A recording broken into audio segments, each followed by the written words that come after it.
عارف. لا عارف انا ايش قلت لك هذا ما عرفنا عليه ابانا. انا يعني ما جبتليش حاجه جديده عندي يعني. منين زاديت يلا خليك عندك 20 عام وانا كنعرف الصحراء مغربيه خويا. انا بعمري 50 عام وانا في عمري كامل نعرف تقريبا المروك كامل ودرتو كامل دار ونعرف زنقه زنقه. لو حبيتي تقولي البلاصه اللي انت فيها نتكلم لك انا عليه. مادموزيل ولا مدام اسمحي لي صبر عليا شوي. انا قلت بانه السؤال التحدي لو ديفي الموجه لكل مروكي ولا مروكيه يعطيني دليل واحد على وجود مروكي ولا مروكيه قبل 1975 في الصحراء الغربيه. هذا لو ديفي الاول بلا ما ندخل معاك مجال اختصاص والثمانينات والفرن. كيف فهم في هذاك الشيء في التاريخ اللي قارئ التاريخ مزيان. لا ماشي فهمت هذاك الشيء.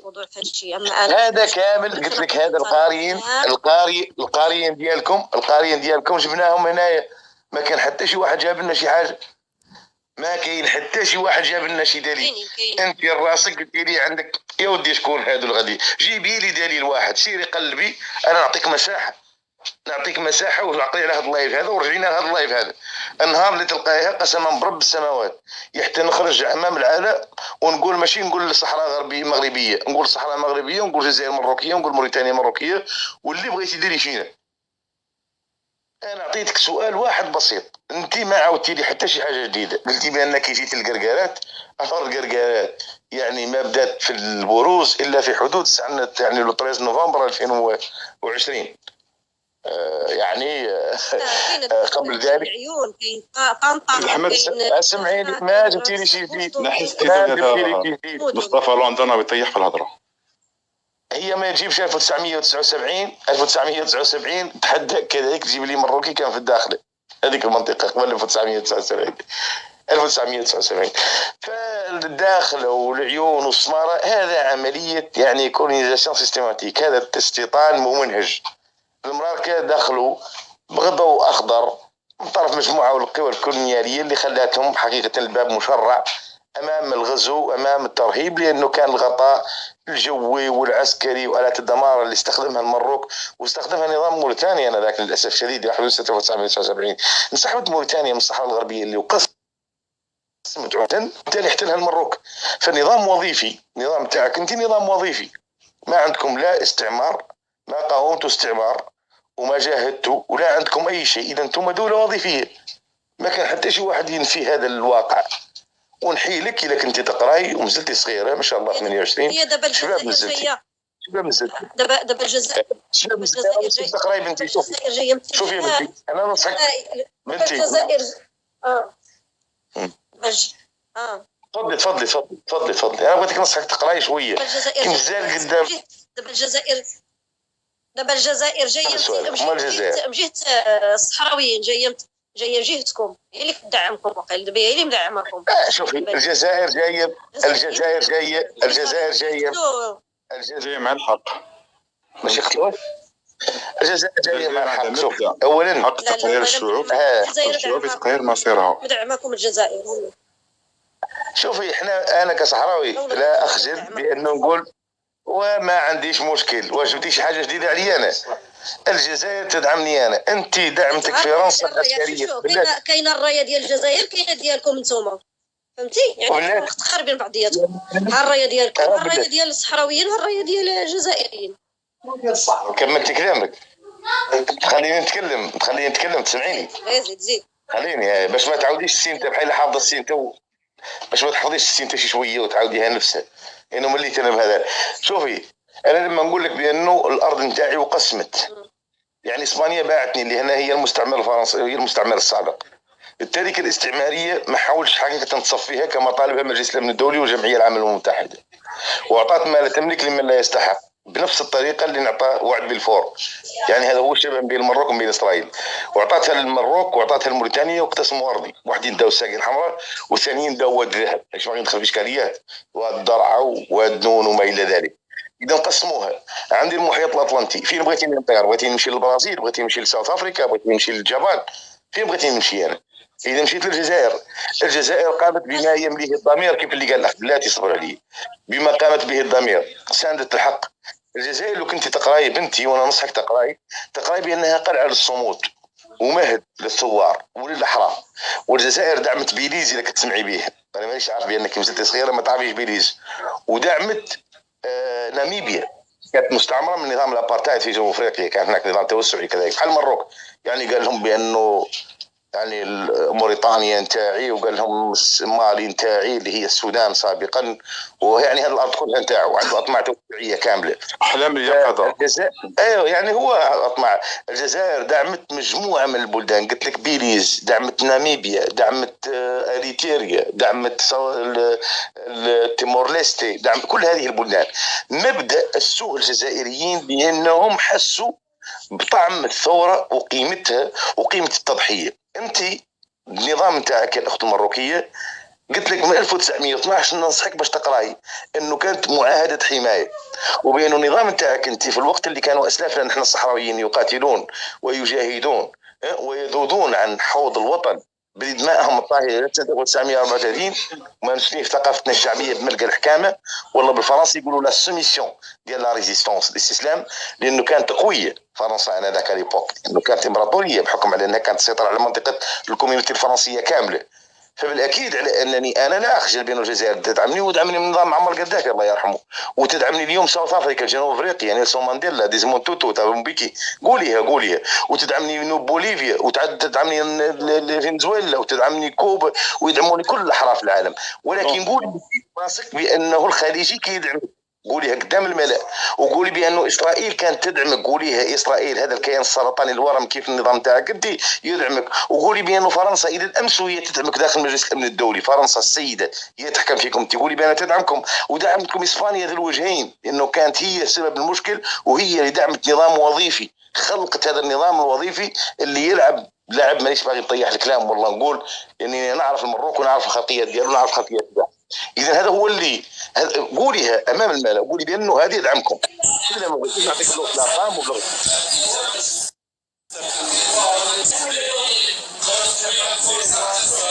القهوه هذا سكسوس هذا حبه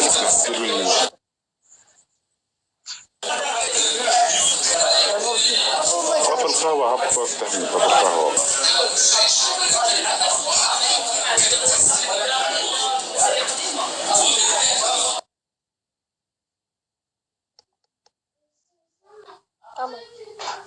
عيد طلعوا يشوشوا. هذا دخل شي قهوه فاس من قهوي فاس. فاس بالمناسبه فيها اجمل القهاوي في المغرب، ولكن هي مرتع لتبييض الاموال، يعني المسار الكبير القهوه اللي تشربها ب7 دراهم فاس، وتلقى القهوه طالع عليه تقريبا من 15 درهم ويبيع لكم ب7 دراهم، فهمت؟ ومخسور عليها تقريبا معروفه في المغرب. اذا نتمنى الاخت المغربيه جاوبيني، انا قلت لك على دعمتني الجزائر. القهوه كاين انا جاوب على حسب القهاوي، على حسب خليني هذا موضوع اخر خليني على حسب القهوه فين خليني هذا موضوع اخر. انا نجي نفسر لك فيه، انا نعرف فاس مزيان ونعرفه. انا سولتك قلت لك على انه دعمتني الجزائر، وانا كصحراوي والقياده نتاعي تقولها جهارا نهارا وتفتخر بها، وما كاين حتى صحراوي ما كيفتخر بانه الجزائر يقول لك تدعمنا الجزائر ودعمتنا الجزائر، وحنا فخورين ومعتزين بها. انت واش تقدي تقولي بانه نظامك انت نظام وظيفي اللي خلقته فرنسا ودافعت عنه، واللي تدعموا الكيان الصهيوني حتى في حرب الصحراء الغربيه من 1975؟ ونعطيك بالدليل، يعني استقبال الحسن الثاني لشيمون بيريز سنه 1986 يعني في قصره في افران. دونك كيلكو كلمات طالما تكلمنا على فاس. الهضره شوف انا التاريخ، شوف اسمعني نقول لك كلمه واحده. التاريخ ما قارياش، وسيري تقرايها بنتي. شوفي يا بنتي، سيري بنتي، شوفي سيري قرايه وتناقشي فيه. ما ننصحك تكلمي على شي حاجه. شوفي مسألة ما كعرف فيها ما تناقشيهاش. خليني نهضر، ما تقمعنيش وما تقمعش بنادم. هضرتي خلينا نهضروا حنايا، ما تقمعش بانسان. قلت لك انا بالنسبه للتاريخ انا ما قريتش تاريخ مزيان. نقول لك يطلع معك وحده تكون قاريه التاريخ مغربيه ولا مغربي غادي يهضر معك في هذا الشيء ديال الصحراء. عادي شوفي، عادي كنتسناها 20 عام قسما برب السماوات. انا دخلت البالتولك في 2002. ولا كاينين اللي قاريين لا واسمعيني اللي قاريين التاريخ مزيان. سمعيني من 2002 قسما برب السماوات قلت لك، الا من 2002 وانا في البالتولك في واحد اللوجيسيال اللي كان اساسا كنا كنتيلوشارجوه، وهو ديال لا ديسكسيون ليبر مع لي ماروكان ياك. ديسكسيون اونغلي ايه والله بالفرنسيه انجليزيه. والله تعرف والله العظيم الكريم من 2002 قسما برب السماوات وحنا في هذا الشهر الفضيل رانا نحكوا فيه والله العظيم الكريم ما لقينا مروكي يقد يعطينا. كانوا كلهم يتناقضوا، وبالفعل يعني كنا كصحراويين كجزائريين ناظروا فيه ومازلنا. ربي يحفظك خويا كريم، اني بيك ادب. شكرا سيد احمد. مثقفين وكيعرفوا التاريخ الله يهديك. طيب جيبيهم لي دخلت لك والله، جيب لي شي مروكي واهلا وسهلا بها.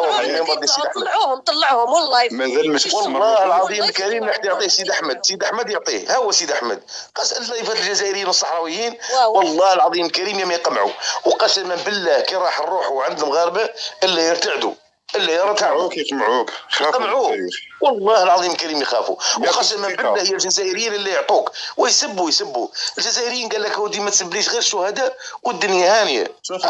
والصحراويين نفس الشيء، الصحراويين يقول لك يا ودي تفضل. الجزائري عنده الديمقراطيه وعنده الحق وعنده الاحترام وعنده شوف نعطيهم المجال يحكيوا كما يحبوا. وهنا روح عند المروكي اللي كان يطلعك دقيقه ما يطلعكش. هاكي كنتي عندنا بدات الريزيدونس. الجزائريين كيطلعوا في اللايف هذوك المغاربه. احنا ما عندناش العقده، احنا ما عندنا من العقده. يا الاخت يا الاخت قلت لك احنا ما عندناش العقده. يهضروا كامل يا ودي سكتي شويه يا فهمتك اختلافات قلت لك سكتي. احنا مطلعينك، احنا محترمك. عاد الرجل راه يهضر معاك، الرجل راه استاذ وراه يحترمك وهضر معاك باحترام وهضر معاك كما قال كما يعني. نعم يا والله نورمالمون تسكتي وتقولي له بارك الله فيك وربي يحفظك وما نعرفش انا هذا الشيء واسمح لي لا غلطت في حقك. ومن هنايا الاخت هذا راه كبير عليك وحده، وثانيا راه انسان قاري وانسان يعني راه قام من القامات ولا علم، عنده علم يتكلم على بلاده عنده المعلومات وراه يتكلم بحرقه على بلاده وعنده المعلومه الكافيه، وانسان يعني راه يهضر معك باحترام. نعم انت يا ماما الكريمه ما تعرفيش حاجه. احنا كجزائريين وناس يعرفوا، وكي يطلع معنا واحد يكون يعرف وعنده المعلومه وانت على التاريخ ولا انسان يعني قاري في هذاك الشيء هذاك، احنا نحترموه نسكتوا ونقعدوا نسمعوا باش نعرفوا باش نتعلموا. وانت الا ما تعرفيش يا طالعه تقولي لنا الصحراء مغربيه وخلاص، هذا ما عندك. الاخت الكريمه ما تعاوديش تقولي هاد الهضره ولا هاد الكلام. باغيه تدافعي على بلادك دافعي عليها بالمعلومه ودافعي عليها بالحقائق، ما تجيش تدافعي غير هكذا غير تزروطي وتجي تهضري. فهمتي ديجا اصلا انت راكي في كاست وراكي في لايف يتكلم على الصحراء الغربيه وانت ما عندكش هذا الشيء. انا هنايا مانيش داير هنايا لايف ركن التعارف ولا باش نضحك ولا باش نلعب ولا باش نزعب. انا طلعتك انت طلبتي كاست، انا طلعتك احترفتك هضرت معاك خلاص. هذا هو جا الصحراوي هضر معاك الاول، جا هضر معاك الزوج، هضروا معاك الجزائريين خلاص. هذا هو انا باش نفهمك. انا اللايف تاعي يا الاخت الكريمه اختي الكريمه باش تجي عارفه باش تعرفي اللايف هذا ليس ركن التعارف ولا باش انا نطلعك هنايا باش نجيب معك الوقت، ولا انا خصني انا نجيب مرأة باش نحطها هنايا ونقعد نجيب بها الوقت وانا نضحك معاها ولا تضحك معايا. لا الاخت الكريمه حنا هاد لي زيطاب فتناهم، ما عنديش انا مع هاد الشيء. انا عندي قضيه يسموها الصحراء الغربيه. لو قلتي لا عندك معلومات ما عندكش من قبيله وتي هنايا ما عندكش معلومات، بارك الله فيك انسحبي وخلاص. هذا هو الكلام، وبارك الله فيك وشكرا حياة وهذا الملاقاة الخطرة الماجية. السلام عليكم. بس احمد انا حبيت وراهم الاخوان الصحراويين والله يلبوني، الاخت فاتي والاخ الامام والاخوان قالوا بانه الاخت ما عرفاش تكتب حتى حياة، لانه حياة هو اسم علم المفروض عليه يعود بالتاء المربوطه ياك ماهوش بالتاء الموصوفه. نعم ومعليش يعني هذه اخطاء، يكون واحد يعني مفرنس ولا يكون يعني بلغه ثانيه وقد يكتب ليش خلوها. ولكن كان واحد ضابط مخابرات مغربي كان في الكاب 1 واليوم ربما يتم تداول معلومات اللي عطاها. انا بغيت نعرف الخلفيات نتاع نتاع التصريحات اللي يعطيها سافي لونطون، هذه تقريبا اكثر من 12 سنه وهم يهاجموا فيه وما الى ذلك، وهو يعطي معلومات ماناش عارفين في المكان اللي كيتكلم فيه، ولكن اعطى معلومات مهمه في قضيه الصحراء. قال بانه الحسن الثاني اخسر النظام المغربي العلوي الاقطاعي، اخسر ملايير الدولارات في الدعايه، في البروباغندا، في البروباغندا، يعني يخسر مليارات الدولارات من اجل يعني ايهام الراي العام المروكي، مش العالم الغربي، انه الغربي تكلفت به الدول الغربيه نفسها ثلث الميزانيه. التوجيه السياسي. ايه هذا المشكله، على انه في من يجي يا ادم، في من يجي يعني من عند من يجي من عند ضابط مخابرات، خلي عليك الصحراوي وخلي عليك الجزائري وخلي عليك الغربي، يجي من ضابط مخابرات يعني من دار المخزن. عندهم واحد المثل يقول يعني من فم باب سيدي من فم سيدي جات، يقولوها هما. فهذا المثل الحقيقي يعطي معلومات. قال لك بانهم كانوا يجمعوا اكثر من 120 الف مروكي ومروكيه في ايت ملول، وكانوا يلقنونهم يعني اصول اللهجه الحسنيه والانتماء للهويه الصحراويه، يعني تريبال ونيفو، يعني على مستوى وهذه المعلومات انا ننصح بها، ويمكن لكم تطلعوا على هذه المعلومه عند واحد يوتيوبر معروف اسمه فسحه، تكتبوا فسحه ويخرج لكم في الانترنت، دونك في اليوتيوب عنده قناه ديالو. فهذا ينتقل يعني مروكي كذلك، ربما كان يستشهد وكان متذبذب، ولكنه اليوم يتاكد، وهذا ضابط المخابرات يعطيها التسميه اللي عطاها ادريس البصري من قبل، الصحراء الغربيه، لو سار اوكسيونتال. كان المغرب في العشريتين يتسطى يقول لك اللي قال الصحراء الغربيه حكموا صحفي مغربي اسمه علي انوزلي. علاش؟ لانه دار واحد لونتروتيان مع دوتشي فيلي المانيه، وتكلم عن الصحراء الغربيه وحبسوه. يعني ما تقول الصحراء الغربيه، قول الصحراء المغربيه. فبعدين ولينا نشوفوا حركه لكل الديمقراطيين التي ستتبلور فيما بعد وتصبح حزب سياسي في المروك، واللي يقودها صديق ملك المغرب اللي هو فؤاد علي الهمه. واش قالت هذه؟ ولا يقولوا نو الصحراء الغربيه، ويعطوها يقول لك نو هذا توصيف جغرافي، توصيف قانوني مش جغرافي، ولكن لانهم باغيين يمارسوها على العبيد. هذا مش كلامي انا، وصنتوا عند الاخوان، عند هذا ضابط المخابرات اللي يتكلم ويقول لك الصحراء الغربيه، يقول لك احنا ما عندناش علاقه بها، يقول لك ما يعني يعطي معلومات قيمه. خلوا ميارة وخلوا سيد احمد وخلوا كريم ادم وخلوا المختار وخلوا هذو الصحراويين موجودين كاع معنا، هذا المناضلات المناضلين اللي جدودهم كاملين يا اخوان راهم حاربوا في هذه الصحراء الغربيه، اللي جدودهم وجد يعني اصولهم كاملين اللي سقاوا بها دماء، يعني جد يعطيها الجد. هذا الصحراويين صدقوني والله العظيم الكريم، لو لم اكن صحراويا لا طالبت على ان يكون صحراوي، لانني افتخر بهذو الصحراويين، ونفتخر قطعا بوجودهم، ونفتخر على اساس انهم يعني كيفهم كيف اخواننا الجزائريين، ما يسلموش، رافدين المشعل كيف يقولوا، رافدين الدرابو نتاعهم، يحاربوا به ويقاوموا به. وكيف اللي قال توفيق زياده، نحن باقون هنا كالجدار نجوع نعرى ولا نرحل، رانا باقيين هنا، يعني يقول لك كقطعه الصبار.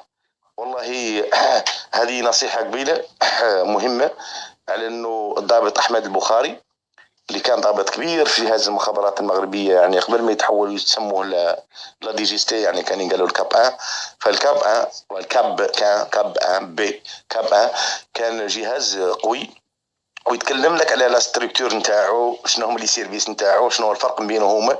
واحد السيرفيس وسط المينستر دانتيريور سميتو يقولوا هما لي جي لي رونسيونمون جينيرو، باسكو يعني لي رونسيونمون جينيرو راهو سيرفيس يعني انتي سبيوناج ولكن داخل الوزاره، والثاني هو انديبوندون عليه. وهذه يعني التعقيدات اللي عملها الحسن الثاني من اجل السيطره، كي اللي يقول لك العرب وفي السياسه فرق تسود، حتى يعني يسهل عليه السيطره، وبالتالي ما يكونش يعني قادر لانه يوقع له انقلاب كي اللي وقع في 71 72 بهذا النوع من البساطه.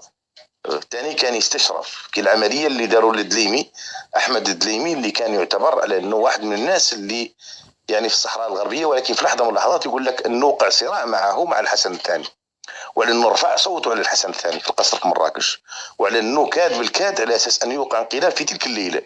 ففي الطريق الدليمي خارج يقول بانه وقعت عمليه استخدافه بقناصين، يعني قناصين بروفيسيونال يعني محترفين، وقتلوه. الرجل احمد البخاري هو اللي يعطي هذه المعلومات، وهذا كم من المعلومات، كنز من المعلومات حقيقي. التاكد منه من عدم التاكد منه لا يهم، لانه اولا ياتي من دار المخزن ومن رجل يعني خبر هذه الدهاليز. هل هذه المعلومات مثلا اليوم على قضيه الصحراء الغربيه تنعطى جزافا ولا تنعطى اكسبري؟ اذا كانت اكسبري معناها انه يعني هناك اراده ولا هناك تطورات حقيقيه في الافق في القضيه الصحراويه، وبالتالي هناك تمهيد للراي العام المروكي. شفنا تقريبا التصريح ديال محمد صالح تامك، شفنا تصريحات اخرى من هنا وهناك، وشفنا اليوم المروك يعني يهاجم اسبانيا ويقول رسميا بانه يريد سبتهم ليبيا. ايوه فهمت والله. وتحياتي لكم، شكرا جزيلا. بارك الله فيك استاذ. لك سي محمد، شكرا، بارك الله فيك. قول لي سي محمد، سمعنا البارح قال لك بلي في اعتراف الارجنتين بالصحراء الغربيه، الخبر محقق ولا لا؟ والله المختار ان يعني جبهه البوليزاريو وفيه تحرك كبير في هذيك المنطقه، وكان من المفروض على انه يتم الاعلان، وخاصة انه هناك يعني على المستوى الدبلوماسي هناك تحركات كبيرة. خير صح سنة. فنتمنى على اساس انها تعود في يعني نشد المعلومات. نكمل معكم الحديث. شكرا. ان شاء الله. صح. تفضل.